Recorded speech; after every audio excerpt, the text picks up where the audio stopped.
Okay, this is again on the subject of beggars in the Philippines. And there's two other aspects. I have another video chat on it. There's two other aspects I want to chat with you about. And one is the idea that says if you give to a rich man, you'll become poor.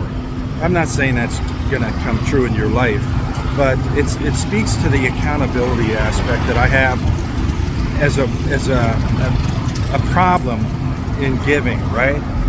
We don't really know the person. We don't know if they have a house. I don't have a house. I don't own a house over here. They might own a house. I'm not saying that's true. It's just there's no way for me to verify what's going on in their life. How many assets they have, where they have a bank account, how many pesos. They might have more pesos than me. You don't know me. You don't know how much money I have or how much little I have. It's not wise to talk about things for anybody, even a poor person. It's once said that a poor person and rich, both of them, it's not wise to talk about your money. It's better to talk about something else.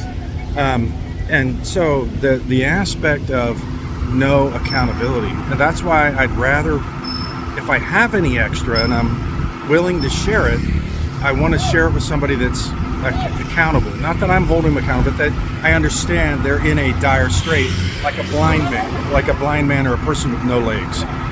But I know of a woman in the Philippines that has no legs, and she travels all the way to her business, up and down stairs or whatever, and mainly unassisted, as far as I know. And if it's a true story, she's very incapacitated, but she has the courage and the bravery to run her own store, and she seems happy. There are people with legitimate needs over here, but in every country, and parents' children have legitimate needs. So, we know children don't work. We know children need school, training. We know they need care and somebody to provide for them. But does every beggar need someone to provide for them? I don't know. I really don't know. So accountability, I'd rather help somebody that I know is accountable. The second thing is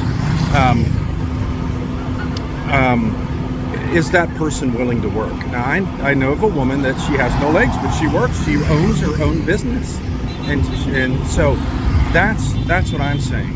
Is the person willing to work? Most people can work. In America, the blind people have jobs. Some of them have jobs they want to.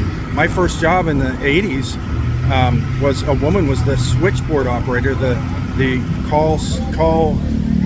office secretary took all the calls, and she'd route the call to whoever was in the department. And she was a lovely lady, but she could not see. She was totally blind. So is the person willing to work? And what's the work history? Why can't you work? Is it because you don't want to? You see, lazy people, I'm not saying beggars are lazy, but lazy people, there's lots of little kids around here that beg. They shouldn't do that. I've learned to say, please don't beg. And because it may be connected to something sinister. I mean, not every beggar is worth your money. So, is the person willing to work? And if not, and they can, I don't want to give to them.